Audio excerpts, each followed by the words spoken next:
Hey, welcome into a live Locked On Lions postcast after a big victory over the Dallas Cowboys. Fired up to be with you on the Locked On Lions postgame show. It's the squad show. Jake Riepma with Natalie Kerwin, Bradford Banta. Excited to break this one down. Natalie Kerwin. Did you think the Lions were going to let their streak of losing back-to-back games did I mess that up? The Lions have not lost back-to-back games since 2022. They weren't going to let it happen now. So the Lions came out with the dub. I'm so fired up, you guys. I'm excited to talk about this one. The Lions were able to get this one done at the end, even with a little scare coming back within 3 in the fourth quarter. I was a little bit nervous, but they got it done. Jahmyr Gibbs, our hero. Let's go, baby. Bradford, what do we think? I think that we have a FanDuel expert picking the closest score out of all three of us. Too. Because we figured out how to make our way to the quarterback. One pride. It's the Lions Squad. Everything Detroit Lions every week. Breaking down all the big hits and game-changing plays from the Motor City. The way only the Locked On Podcast Network can. From the roar of the Lions to the next great chapter, the Lions Squad Show starts now. Call it a must-win game. Call it what you will. The Lions got it done. Welcome one, welcome all. 44-30 victory over the Dallas Cowboys at home. Jake Riepma alongside Natalie Kerwin and Bradford Banta on the live Locked On Lions Squad Show. Today's episode is brought to you by Prize Picks. Download the Prize Picks app today and use that code LOCKEDONNFL to get $50 off in lineups after you play your first $5 lineup. We're going to break this one down. Every possible angle on the post-game show. What we loved, obviously, the offense back in action tonight, looking good. The defense getting pressure on Dak Prescott, making his life miserable. But Natalie Kerwin, I'll kick it to you first. What'd you love from tonight's performance? A lot to love. A lot to love, a lot to go over, but the Lions needed this kind of night just to get back on track. I felt like from the start, they knew that they needed to come out with some mojo and some swagger, right? That's what they were missing in their last game, right? I felt like we didn't have a lot to talk about. And so tonight, I felt like the offense came out firing. I felt like defensively, Jack Campbell in the first half had a lot of great plays. And I felt like, to your point, Bradford, they were able to get to Dak Prescott and he was not able to get into a rhythm.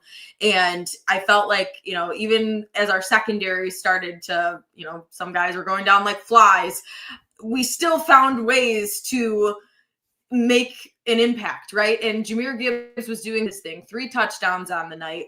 I mean, they were not going to let this slip away, no matter what the refs were calling out there, no matter what was, we know this Dallas Detroit matchup. There's always something. There's always something that's thrown out there that, that gets away in this game, whatever it is, between the officiating or whatever it may be. But the Lions weren't going to let this one slip away because they knew it was, do or die, really, for playoff implications. And so I just feel like, it was a shootout, but they got the job done. I feel like that I'm happy with the way that they were able to respond back. This was more of the kind of Lions team that we expect to see on a week-to-week basis. Hopefully they can use this game and vault into, because they have a tough test coming up next with the Rams. Mm-hmm. And what they did this game was a complete game.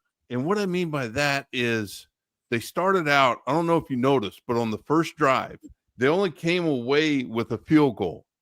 Mm-hmm. But there was only one run called during that first drive. So that told me that Dan wanted to get Goff going immediately and putting him in rhythm. And he had to do it by forcing him to throw the ball 2.5 to 3 yards down the field. But he got completions. and they were, and just put the ball in your playmaker's hands. And with Amon-Ra, pulling the wool over everybody's eyes all week long with this low ankle sprain.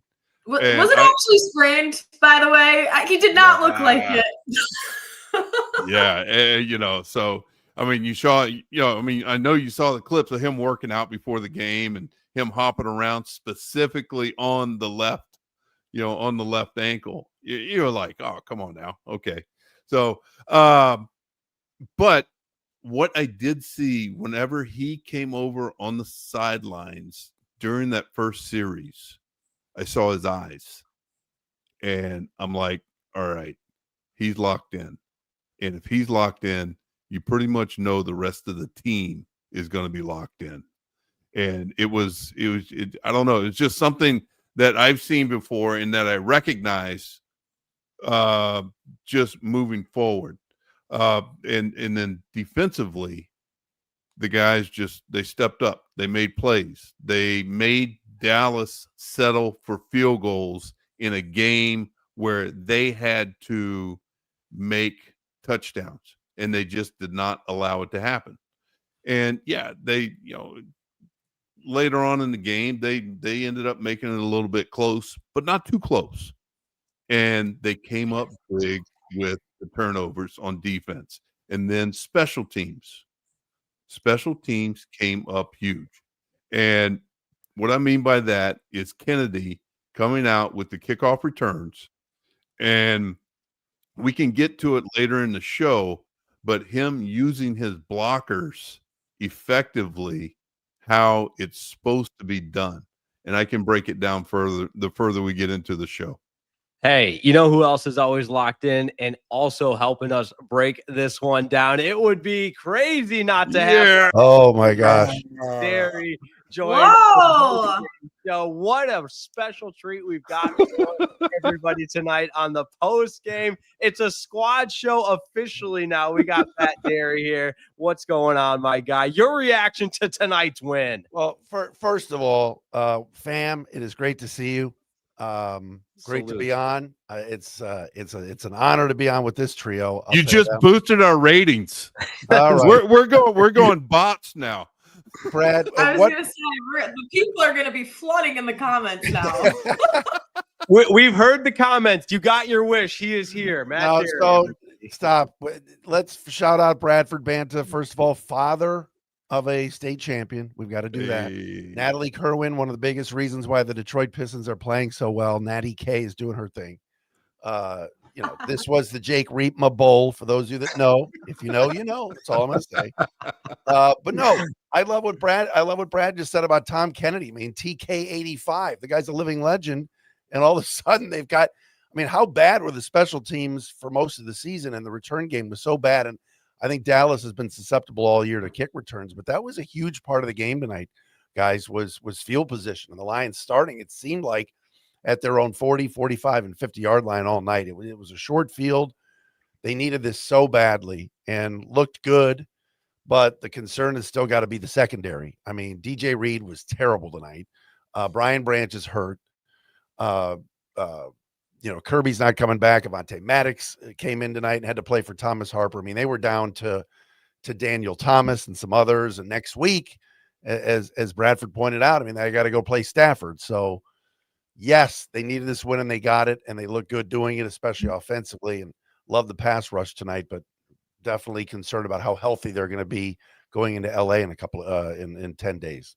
Absolutely. Let's do a little round table or round quad box here that we got going on the live Locked On Lions squad show. I want to start with the officiating in the first half. Now, all is well that ends well, but who else was ready to come unglued? First of all, with the safety or the non-safety, and then second, the poor offsides no call. Was anybody else having flashbacks of like, okay, here we go again? Natalie Kerwin, I'll kick it to you first. What cuss words or did you yell at the television on the no safety call? Well, I kept rewinding just to rewatch it. And then when they showed New York's angle after the commercial break, when they really showed the different perspective, I still think it should have been a safety. I do not agree with the call. And even looking on Twitter, I even saw, people, just different people around, in the sports journalism world tweeting out there, even, Ezekiel Elliott, of course, who is a Cowboy, and he tweeted, he's like, I bleed blue all day long, but that was an awful call. People agree, like that was crazy to me. So the entire football being out of the end zone, like I feel like I didn't see that. Like when you really slow it down, I didn't get that. I don't know. I could kind of see it from New York's angle, but I don't know. Should have been a safety to me. The fact that it was, of course you got to review it, but the fact that it was overturned, crazy. I don't know. The group of course that happened.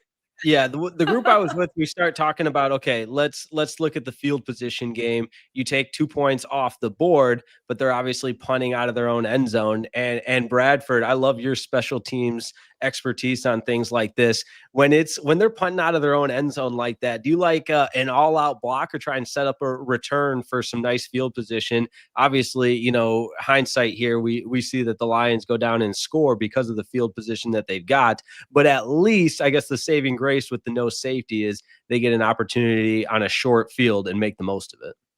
Yeah, because they ended up, they ended up with the TD to Gibbs on that one. My train of thought on that is to set up the return. I want to double vice the gunners on the outside, and then you go 3 for 3 with the guard tackle wing in some type of blocking combination, and just set up the field position and work it that way with them backed up that much further.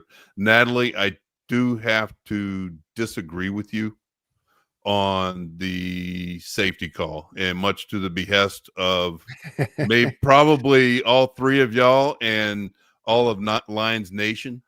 If you look at the ruling, whenever the contact is made and they didn't show the goal line, the true goal line shot until they came back from break, and it was a different shot and it was straight down the goal line, and the ball by a few inches was completely off of the goal line. So I support the call. I support the reversal. It's such a bad rule, though. It was close. It's a bad rule, but it is the rule. The rule, right. Because to me, Brad and I are the old guys in this room, but like old people, excuse me. But it's ridiculous. If you tackle a guy in the end zone, it's a safety. To me, now we're looking technically at every play as to where the ball is and does it cross the line and is it there? And Bradford's right. That is the rule. And they made sure to come out of the break on Amazon with Terry McCauley to go, that's the right call, because that's what the league wants to do. But in reality, you're right. Back in the day when you tackled the quarterback in the end zone, it was a safety. We didn't go through 17 replays and everything else. Jake, the call that I thought was ridiculous was 3 guys jump off sides or in the neutral zone for Dallas. Yeah. Off those, he's got a free play. J-Mo's held down the sideline. So I'm thinking, all right, if they miss the offsides, at least they got the PI. They got neither. And the Lions had to punt. It made absolutely no sense. But all right, Derry, before we let you get on out of here, unless you want to hang out all night, we can make. I gotta go do my show and go to sleep. All right, last one we'll get you out the door on, though. Some of the gotta have it plays that the last 2 years we've just become accustomed to. Goff making the plays when he had to have it, but up 3 on 2nd down and 9 rather than play conservative, and obviously the play worked, so we're going to be praising Dan Campbell. But I thought that just felt so refreshing to see this Lions team, and in particular, Jared Goff, throw the ball with precision to Amon-Ra St. Brown, who obviously not necessarily 100%, but that crossing route over the middle, didn't seal it at the time, but that's the play that's going to resonate in my mind looking at this victory at home over the Cowboys. I agree. And that was the aggressive nature of the game. I thought, and Bradford talked about it before, they were aggressive in the passing game. because Dallas's secondary has been very mediocre all year, and you kind of neutralize those 5 D linemen that they play. They play 3 D tackles at once. But I loved it. And I'll say this, Miles Frazier, when he was out there, I know he had 2 false starts, and it's his first NFL game, but he can block. He can run block like crazy and held up in the passing game pretty well. So if that's the future at left guard or the future at right guard, and maybe Ratledge is your future at center, and you've got Mahogany, Frazier, and Ratledge down the road as your 3 interiors somehow, those 2 kids are going to grow up. Really 3 kids. That was a positive tonight. I love that they moved Frazier in, because the first series of the game, Cologne was brutal at left guard. He got better as the game wore on, but you give Jared Goff time. You guys talk about all the time on your shows. The Lions are very, very good. Put up a 40 burger tonight. We'll take it. No doubt about that. Get the momentum moving in the right direction. But all right, brother, we appreciate you. I got one question, Matt. One question for you before you head out.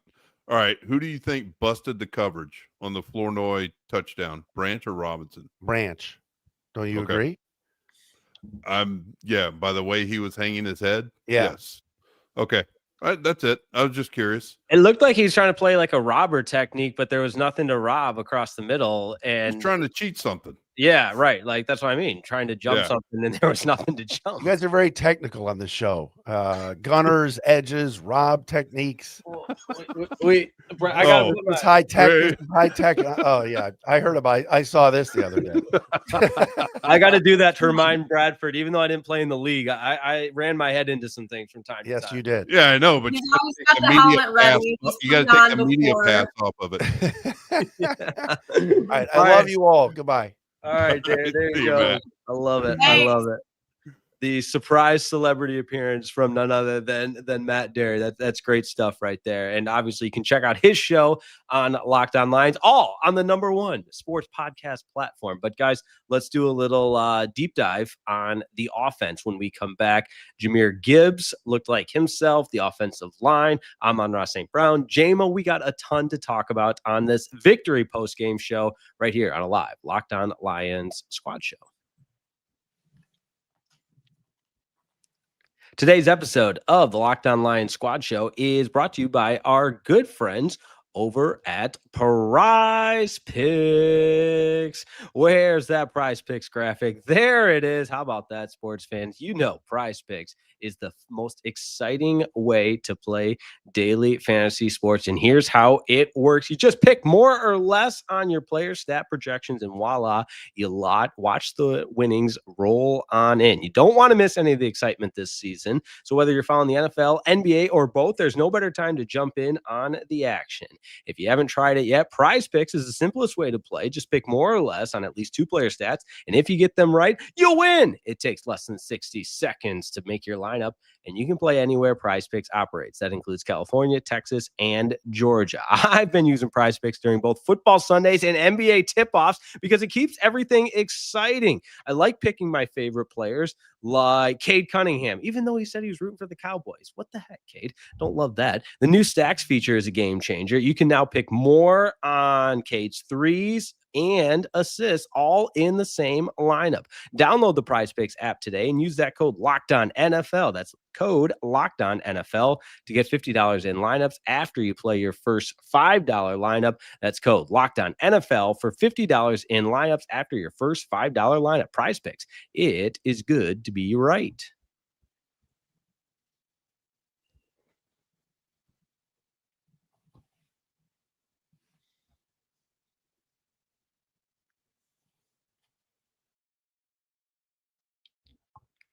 All right, we are back with you on a live Locked On Lions squad show. The old StreamYard is having a day today. I'm just going to listen. I'm not one to point fingers. I'm really not. This is a team effort right here, and something is wrong with StreamYard, but we're going to power through it. I'm going to somehow find a way to get the rose back between the thorns. I might have to leave the studio. This is ridiculous. Listen, I'm throwing a penalty flag on StreamYard right now. Everybody hang tight. We're going to do all audio. Nat? Am I the only one? Yes, you are. The rose is showing her true colors. I like it. Hey, let's go all audio. Let's Can go. you guys, yeah, like this is ridiculous. StreamYard was having issues getting the broadcast going. I texted Sam, the boss. I said, this isn't working. He said, change your browser. Can you guys hear me? Yeah, and I can I see got you. you. That's what I'm saying. Let's go all audio. But this is not great. I don't, it's just me and I need, let's see. Let me try it. What happens there? All right. Now we got Natalie there. Hey, Now we Nat. got Hey, guys. Bradford. Who's ever talking, I'll put the camera on them. How about that? Because the dual view is it's just not working. And what if we did one of these numbers? Look at that. We are back. We're back. We're on the fly. All right. We're on the fly. Yeah, 2 thorns in a rose. All right. We got this though. We got this. There we go. Atta baby. All right, listen. If we get marked down on today's episode for some of the technical deliveries and the shortcomings there, yeah, we'll be good. Yeah, the Lions got the win. StreamYard did not. But guys, the offense looked amazing tonight. And obviously the 44 points, that's an easy part to start with. Jahmyr Gibbs, Nat, you were starting to touch on it, just how explosive he was. Even David Montgomery getting in on the action with a rushing touchdown himself. And I get fired up watching a Lions offense in rhythm the way they were tonight. Yeah, I mean, it finally felt like there were so many moving pieces working on all cylinders that weren't just named Jahmyr Gibbs, which is all that we've seen over the last couple of weeks, right? And so, Jamison Williams, 103-yard performance today. This is, let's see, he has gone over 100 total yards in back-to-back games for the first time in his career. He's had a great 2 weeks under his belt, even though the Lions didn't get the win last week, but he's had 2 great performances to stack on top of each other. Jahmyr Gibbs doing his thing. He joined Hall of Famer Barry Sanders tonight, tied for the most touchdowns before turning 24. This kid's unbelievable. Sometimes you forget how young these guys are. It really puts it in perspective, and he's obviously going to pass this number.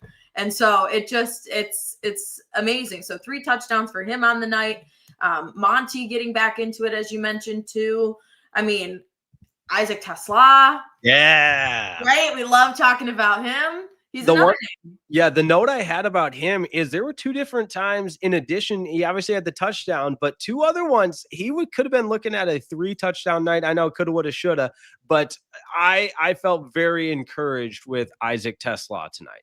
I know. Yes, absolutely. And so could have been, an opportunity to highlight him even more, but even just with the 1 tutty, like it goes to show the growth that we could see from him. And, he's someone you got to continue to throw in and give more chances as well. And another weapon the Lions can continue to just give more and more reps to. And so that was encouraging to see.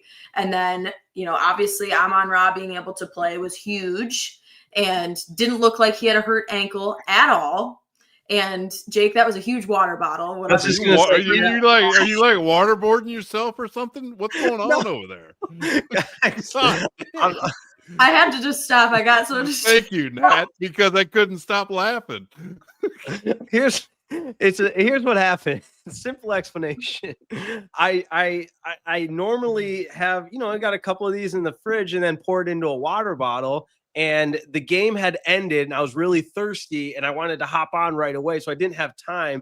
And I kind of panicked a little bit and just grabbed the whole jug. And I was really thirsty at this particular time. So this is strike 2 for me on this segment, guys. I'm very close to being in big trouble. Back to you. Okay. You could be normal and also just have a regular size water bottle too. I do. Oh, it's all right. We'll try and ignore that. But I got my Dallas Stars water bottle. There we go. That works too. Forget what point I was even making. We're talking offense, right? No, but I just mean I stopped mid-sentence. But no, just as a whole, I just feel like they got production from so many different guys. Oh, I was talking about Amon-Ra. The fact that he was available tonight obviously was huge, not just obviously as a receiver, but, as a blocker, we know he's huge as well. And he was getting in on those plays and setting up Gibbs on a few of his touchdowns. And I felt like he just makes such an impact. He's a tone setter. He's a leader. You said it, Bradford. You could see it in his eyes. He's got that look. He's got that fire. And I didn't particularly notice that, but the fact that you did, when you saw that shot of him on the sidelines when he was warming up, I think that's just when he's going to have a breakout game, and when he's locked in. And I'm sure he was hearing all week, is he going to play? Is he not? That's going to change the dynamic of this game. And so, he wanted to be a part of this and wanted to contribute. So all around, I thought, this was a very productive night, obviously, to put up 44 points. What more can you ask for? Yeah. I mean, and let's give a shout out to Sean Sharif for making the call about Amon-Ra St. Brown on whether or not he was going to play, because we spread the ball around, talking about running the ball. Heck, even J-Mo got a rush in tonight, and he made that defensive tackle look like a fool, just because of the ball handling that was taking place. But they spread the ball around, and it was just fun to see, guys. They were playing the up-tempo game that Detroit has grown to know and love about the Detroit Lions. And I go back to that opening drive where every play that was called was a pass play, except whenever we got inside the 10-yard line. And then they gave it to Gibbs to see what he can do. But that's what this team is going to have to hang their hat on, I believe, for the rest of the season, is just, and they talked about it on the TV, is let your playmakers go make plays. Get the ball in their hands as quickly as you can. And that's what Goff was doing tonight. He was giving them the ball as quickly as he could. But his pinpoint passing was pretty doggone good as well. And I go back to the touchdown pass that he threw to Tesla. I mean, he threw it right over I don't know if it was a linebacker or a DB's head. No, it was Revel, who is newly inserted to the Cowboys defense. He was a 3rd-round pick out of ECU, who they were really high on, but he did not look good tonight. Well, he wasn't high enough on that to knock the pass down. So, I mean, they executed. Was it flawless by any means? No, it wasn't. Because I thought that the Lions were trying to attack the linebacker coverage zones over the middle. And I mean, just outside the tackles to just outside the tackles. And they did that very effectively at the beginning of the game. And then that allowed them to start to work a little bit more on the outside. And then they were starting to make hay and get in sustaining drives and converting on 3rd downs. And what they did, as opposed to what they haven't been doing whenever they lost games, is that they were converting these drives into touchdowns instead of 3 points. And that's what the Lions defense did to the Cowboys offense. They kept them just kicking field goals. And, whenever you're scoring 6 and they're scoring 3, you're going to come out on top every time. Yeah, which, by the way, I got a couple of notes on that. 'Cause I know we're talking Lions offense and everything, but Brandon Aubrey is like not human. He's the first player in NFL history to have 3 55-plus field goals in the same game. And the 60-plus one right off the foot, I'm like, what the hell? This is like a robot. This guy's like go gadget. Yeah, it just makes it look so easy. Yeah. It looked like what I'm sure Bradford Banta's drives off the tee box look like, just long and straight, and they just never end. They just keep going and going and going. But no, my drives are the ones that Bates hit versus the Giants, where it started going right and then it curls back in left. Except usually mine just stay out right. So, yeah, okay. For sure. Last note before we take a quick break on the Lions offense, the chunk plays were back. 7 plays of 25 yards or more tonight. And I mean, this is me being a rocket scientist and a genius here, pointing that out. When you have 7+ chunk yard plays like that, it's a recipe for success, and for everything that we talked about and how and why they were able to execute that. I mean, you keep that going, and it looked like the Detroit Lions of last year in the regular season, and the Lions that we were hoping to see on a more consistent basis this year. I agree with you. I'm looking at the comments. I thought Ragnow played well. Come on. Yeah, come on. There are some comments on here that are all over the place that I don't want to get too derailed with the comments, but we got a lot of Lions fans from Dallas and Oklahoma and everywhere else that tonight will be an enjoyable post game after a Lions victory. I got to make one mention, though. Purposely having the whiteout night tonight to make Dallas wear their blues. That's pretty good. Dallas does not like wearing their blues. Yeah, that's an interesting point, because I'm a traditionalist. I was like, still, I mean, by the end of the game, I was like, all right, I'm used to it now. But I know it was to make Dallas wear their home blue or the dark blue uniforms. But I don't know. I'm an old soul. I don't know. It just, they won, so that's all that matters. Okay, 2 of these comments are making me laugh. Okay, 1, Jerry Jones looked like an extra from The Walking Dead after the game. Yep. Number 2, and I kind of thought the same thing. Not that I believe this, but from Wetlands Productions, did JMO have COVID? ? I didn't get the mask thing. I didn't understand why he was wearing a mask either. You guys saw that. It's a weird thing because CD Lamb and Pickens were also wearing the headgear. Right, and but I just feel like I hadn't noticed that before. I mean, do they always do that? I know Pickens does. But Pickens. CD was Okay. Yeah, but and speaking of that, CD goes down with the concussion in the second half. Hoping for the best for him. It seemed like there started to be a lot of, I mean, obviously the Branch injury, which we talked about, and everything, which we'll address here when we talk about the Lions defense. So how about we do that next? A deep dive on the Detroit Lions defense next on a live Locked On Lions Squad show.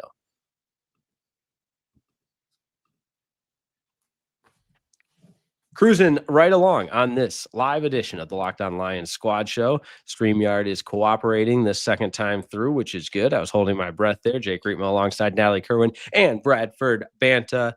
With this defense, listen, they give up 30 points, but a lot of field goals they held the Cowboys to. And do we start with that defensive line? Because it was a welcome sight seeing them get some pressure on Dak Prescott, Bradford Banta. Yeah, I mean, golly. We ended up on the night with 5 sacks. And I'm looking at here 1, 2, 6, 7, 9, 11 quarterback hurries. 8, 9.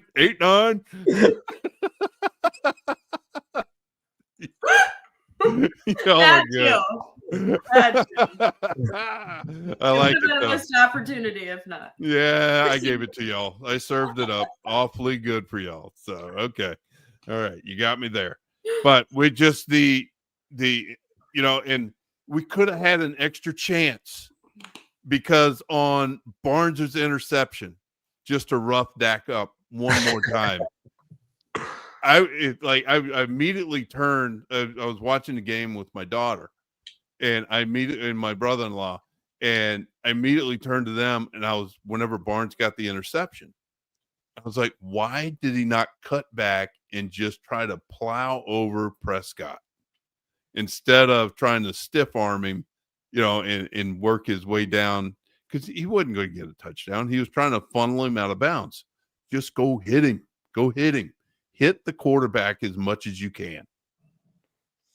But I was impressed with the defense. Why? Because we were able to get 4-man pressures, and that was key. You get 4-man pressures, you're going to be able to do some stuff on the back end. Clearly, with Branch leaving the game, that's going to be it's going to be cause for concern. And this game, where has he been? Talking about Muhammad, but he came through tonight. My man had three sacks. Yes. 3 sacks. Holy cow! And Sean brought it up this past week. He was worried about the tackles, and rightfully so. I mean, it proved itself to be true, throughout the game. And I'll say it again, they have to do this on a consistent basis because they are consistently chipping, double teaming, triple teaming Hutch. And so the other 3 have to perform. And tonight they did. They were able to get pressure on him. And you see what happens when you generate pressure, which the Lions have not been able to do that. And for the D-line to be able to do that effectively, you could see, 5 sacks. To be able to get to Dak Prescott in that kind of way, you see what happens. And I was really proud of Al-Quadin Muhammad. I loved the way Jack Campbell went about this game. I thought he was huge, right? Obviously with the almost safety. And then there was the fumble where he knocked it out of Jake Ferguson's hands. And then Brian Branch was right there to jump on it. And then as soon as they got the ball back, Demo went down and scored. And so, that was a huge play as well that ended up leading to a touchdown. So he was all over it as well. And then the whole first half, holding them to 3 field goals. Like, I just feel like they figured it out. Kelvin Shepherd had that group ready this week. And they got to just continue to be consistent with that. If they can keep that kind of performance up, again, it's going to be a tough Rams team that they're going to have to face. But that kind of performance is what needs to continue. And that was a heck of a night from the defense. Yeah, the forcing of the turnovers, and I know that's pointing out the obvious, but it just felt like certainly the interception right at the beginning of the second half started to turn the tide and swing the momentum. But this team just played with an edge, and some of those things that aren't quantifiable as much when you start talking about the mojo and the grit and stuff that we've been just calling for, even in the last 7 games in some of the wins. And the most obvious example is the New York Giants game. It just, this team's identity and almost their, who they are at their core tonight seemed like to be on more display. And that's reflected defensively in forcing turnovers and getting sacks and punching the ball out on Ferguson and things like that. That it was just so welcome to such a welcome sight to see. And you hope that they can now they do get a little bit of a mini bye, which would be nice, especially given how banged up this team is. But to make a push, because the job's not done. If we're talking playoff scenarios, they're still on the outside looking in. And Bradford, we all love to talk about, okay, what's next for this team? And it's such a fine line between one game at a time, but at the same time knowing that, hey, what's everybody else doing, and what's the next goal right in front of us is to get to the playoffs. My thing is, Jake, and this is a question I posed to both of y'all, is what is the personality of this 2025 team? We knew what the personality was 2 years ago. We knew what the personality of the team was last year. What is the personality of this team? Has it emerged yet? Do they know who they are? That's these are all questions that we have to ask ourselves, and us as talking heads, you'd like to have answers for it, but they have to do a lot of self-reflection because they're going to need help to make it into the playoffs. And if you look at the schedule, one of the things that we do have in our favor is that we play one less divisional game than the Packers and the Bears. So we may be able to make up some ground there by allowing those two to beat up on each other, and hopefully Minnesota can assist with helping the Lions' cause to make it into the playoffs.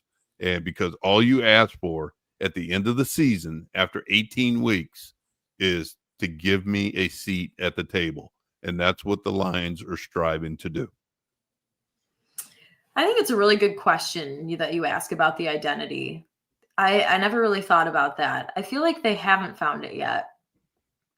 I feel like they haven't. I don't know how you feel about this, Jake. Feel free to chime in. But I feel like, they were obviously so consistent last year. They were perfect on the road. You just knew that team had it felt like there was no stopping them in a way, even with Hutch out, even with all the injuries they were facing. It was like this team was going to do what they needed to do.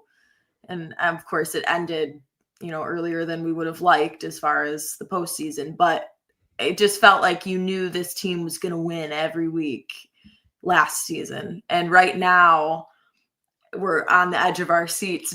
We don't have 100% certainty that this team's going to go in and get the job done. I just feel like we don't have that hunch. Like we can't, that's how I feel. I don't know where you sit with this. I don't know what we describe this group as. There still is that grit, and they are finding ways, but I feel, to get the job done in some instances, but they are still, they're making some, I can't figure out a way to describe it. The Pistons are kind of doing the same thing right now, not to bring up another team in there, but they're making they're trying to figure some things out too right now. They have that grit, but it's sometimes hard to figure out a word to put on it too. I don't know. Well, I'll say this with the Lions, that's almost like what in a lot of ways these games that matter and mean so much are for, finding out, right, can they rise to the occasion? And what's the most important game? The one that you're playing, and the one that, not to be prisoner of the moment and very reactionary, which oftentimes I'm accused of doing. And most of the times that would be a very accurate accusation. But at the same time, if you're looking at this game and what this team can be, what's this team's ceiling? An offense that puts up 44 points, a defense that gets after the quarterback. Are there some shortcomings in the secondary? Absolutely. But this felt more like a Detroit Lions team that you can hang your hat on and can do some damage and be among the upper echelon of the National Football League that's competing in the postseason, where anything can happen. So is it a consistent establishment of, hey, this is who this team is? Not yet. Absolutely not. But can they get there? I believe they can. But again, this is less than a couple hours after a big win. So I'm fired up. Right. Yeah. No, I agree. I think it's just the consistency factor, I think, is what's lacking right now, for sure. Because of course they're so motivated after what happened on Thanksgiving and what happened against, just even against the Giants, like just performances like that, motivate them to come out even better. And knowing this is essentially like, you have to win this game.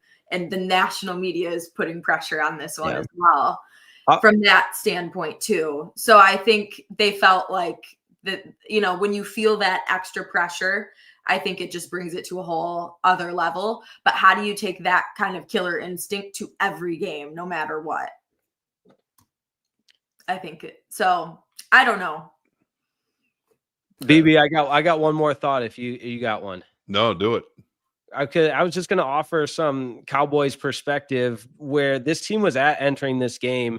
Every single person in the DFW Metroplex thought the Dallas Cowboys are a playoff team. This is as good as they've played. You've got talking heads putting them in their power rankings of the top 5 teams in all the National Football League. You've got them talking about Dak as an elite, which these are all things that, it wasn't crazy to make those comments based on the last 3 games of a sample size. But like what we talked about with the Lions, the momentum, this was a Cowboys team that was playing their best brand of football. The offense and I know CD got hurt, but you've got 2 of arguably the best wide receivers in the NFL, a rushing attack that's been solid. Dak that's playing at the top of his game, and the Lions went out and won by 14 points. And I know you could make the case, hey, it went down to the fourth quarter, one play here, one play there. It wasn't a blowout by any means, but it was a statement win. And so if you put together a statement win against a team that's flying as high as the Cowboys were coming in, that's noteworthy to me. Right. No, I think so. I think what they did tonight could be the start of them maybe finding that connectedness and consistency, which is a really good sign, finding it now and maybe getting back on track. Like this was the wake up call to be like, all right, like let's get back to who we really are. Right. Like, so I agree with you. I mean, this was for a team that was as hot as they were coming into this. As we talked about, midweek too, breaking down the Cowboys a little bit more and what's made them, what made them go on their win streak a little bit and how they were performing so well for the Lions to come in and shut them down the way that they did. I think that does speak volumes. And for St. Brown to want to come back and be a part of it, just all of it together, I think shows how much this group wants to try and get it done.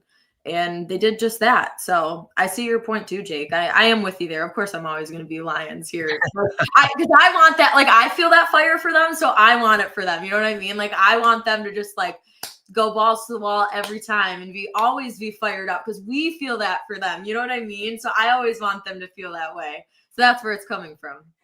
Jake, let me ask you this question. What's your, and I know this is the Lions show and all that, but what's your opinion on Pickens? After tonight, my Cowboys Twitter, you know how you can chop up your different categories on X now. The Cowboys commentary, everything was the Steelers. George Pickens is back, and that's such a 180-degree turn because even our morning show guys on 105.3 The Fan were saying Pickens is our number one receiver. He's better than CeeDee Lamb, and he'd been playing. You could make the case at that level, but what do we talk about all show? The consistency factor, and tonight was such a giant step backwards. I thought Herb Street, and I meant to ask Derry about this because I know he's not the biggest Herb Street fan. I love Herb Street, the way he breaks down the game. Maybe you don't love the social media videos with his dog, but Herb Street can break down a game in real time. But when he pointed out how poorly Pickens was running routes and how it cost the Cowboys in a couple of different times, and not that you needed a magnifying glass to see that, it was pretty obvious, but Pickens took a significant step backwards tonight. However, if we're doing a whole sample size of the season, he's been dynamic. He's been explosive. He's made some of the best plays you will see a wide receiver make. And even just go back to last week, he's the reason they beat the Kansas City Chiefs largely on Thanksgiving. So tonight was a giant step backwards. It'll be interesting to hear the discourse on the Fan tomorrow morning, as reactionary as we love to be. But over the course of the season body of work, it's interesting because he's on a contract year, right? So when he became a Dallas Cowboy, he had just the 1 year left on his contract. He's playing him out. There's a lot of belief that he could be a franchise tag candidate and, see if he's going to have to prove it again this year or if they lock him up long term. But I know this is a Lions show, but if you look at the dynamics of the Cowboys roster, they got a lot of money invested into Dak Prescott and CeeDee Lamb. And if you add a third, not necessarily max player, but a third high paying player at the wide receiver position, you could make the argument that's not really the best way to structure a team. No, I agree. I think he's a marginal player at best. And that's my opinion. Tonight he was. Yeah, tonight he was. Tonight he was, but you look at his overall body of work for his career, you can include this season as well. But you look at his overall body of work, and you're going to talk about signing this player to a long-term contract, and he's going to quit on you? Yeah. Is that what you want in the building? Is that what you want? If you're gonna be Jerry Jones and invest this money in that type of effort, I think you're better off. You're better off giving that money to somebody else. Yeah. Well, and we were talking about this last night on the Cowboys show, that you'd be hard pressed to find a team that had made such a significant 180 in terms of the makeup of their team mid-season with the trades that the Cowboys made to get Quinnen Williams, to get a Logan Wilson as a linebacker from one of the worst defenses in the beginning of the season to, I mean, I know tonight they got absolutely diced up, but prior they've been playing a lot better. And just the changing of an identity of a team mid-season, especially in football, maybe you see it a little bit in other sports, big time deadline acquisitions, but the way this team changed with the trades that they made was pretty noteworthy. However, tonight, like we've said with Pickens and some of the other guys, they resorted back to that Cowboys team that lost a bunch of games at the beginning of the season. But that's a lot on the Cowboys. Hey, we're fired up tonight. But you know what? They picked a heck of a time to play like crap. So good for us. Yes, absolutely. Absolutely. Let's tie a bow on it. Don't go anywhere. It's the live Locked On Lions Squad show.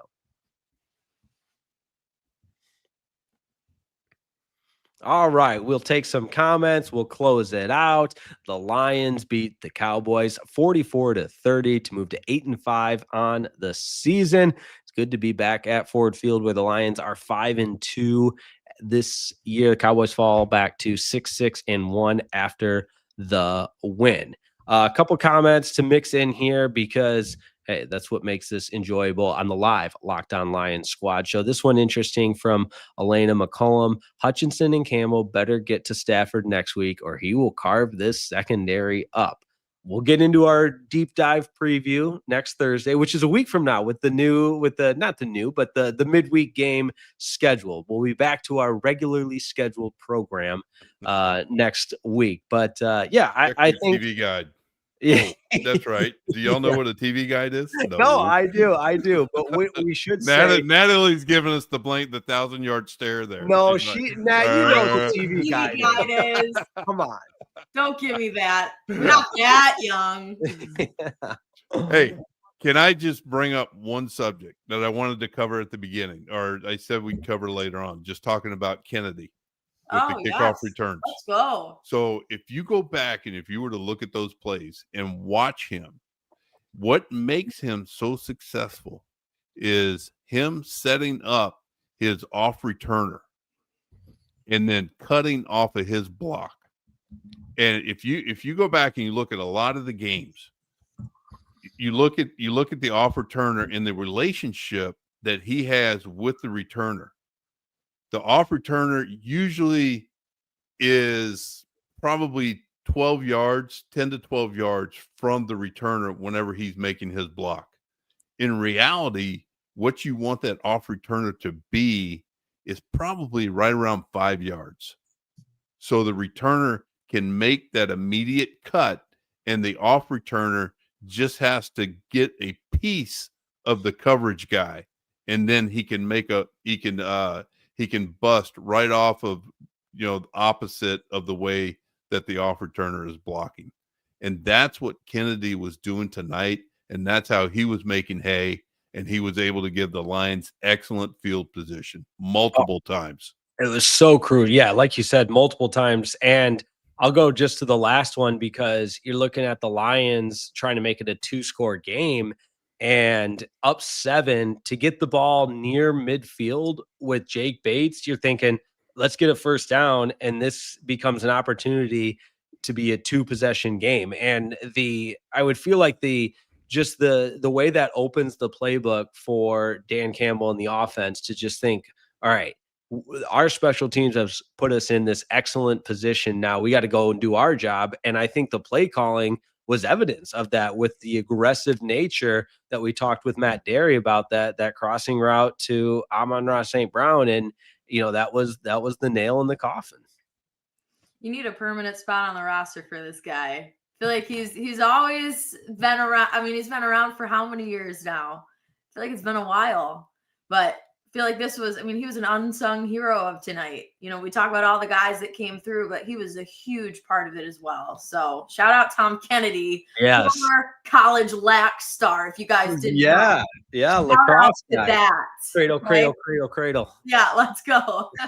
The group I watched the first half with some friends, and like, who's Tom Kennedy? I was like, Tom Kennedy is a Lions preseason legend, year after year after year. But a couple more comments here. This one's cool from the Rise Again podcast 707.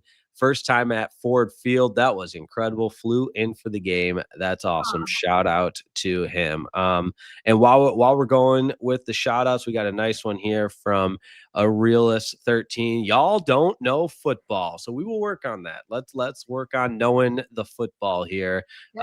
Bradford, I guess you need 21 years in the NFL. Yeah, I guess so. So, I'll work on that. So give me a little bit of time. And I'll see what I can do. But all right, we got 5 minutes left.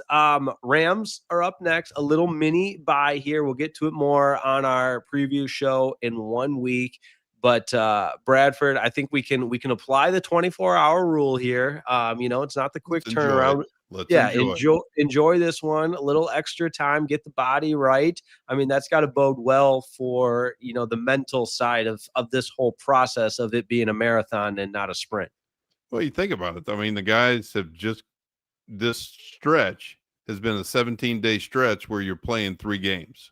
So that's a physical toll on the body. And do you recover from it, especially at this point in the season? No, you don't. So you try to get your body in as good a shape as you can to take on the next opponent. And to have this many bye coming at this time, I think it bodes well for the Lions, and it allows them a little bit of extra prep time to get ready for the Rams. For sure. I think how many days? They have 9 days till that game. It's on the 14th. Yep. 9 days. So obviously are we raising that? Yeah, are we raising that? No, you were. Is that 9? 9 folks. I know. I'm getting late over here.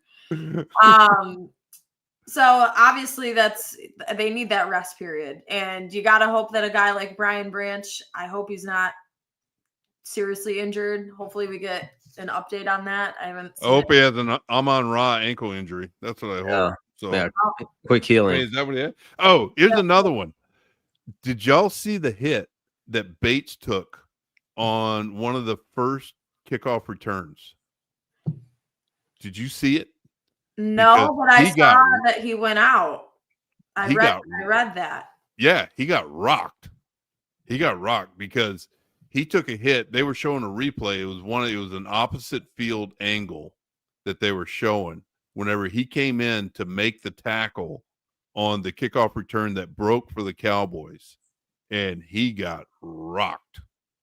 And I was like, ooh, that was going to be interesting if he didn't return to the game. Fortunately, he did, but I would imagine that the ATC spotter or the help, the guy that looks for that type of stuff up in the replay booth probably saw that, and he's like, hey, you need to go check out the kicker. So just to make sure he's okay. So it was interesting. So just, stuff that I noticed during the game. So that's it. Dang. So that was back in the first, was that in the first quarter? Yeah. Dang. Well, he obviously was okay to come back out. Oh, no, he did great. Yeah. So that may have helped him not make the ball curve right and left and all that kind of stuff. It stayed straight. Yeah. Exactly. Sometimes maybe you need to get knocked up a little bit. There you go. Back to straight and narrow. But this will be obviously crucial to hopefully get maybe some guys back. I don't know. Hopefully Brian's okay, and we'll see on that. Fingers crossed. But yeah, big task up ahead. We end it with this shout out to both my co-hosts because they're much better at predicting scores than me. Bradford Banta with the 42-35 prediction. Very, very close. Natalie Kerwin with the 45-35. You guys were spot on with the shootout. And old Jake Riepma thought he'd go against the grain with a 20-17 Jake Bates winning field goal. All is well that ends well with a victory for the Detroit Lions and not my prediction.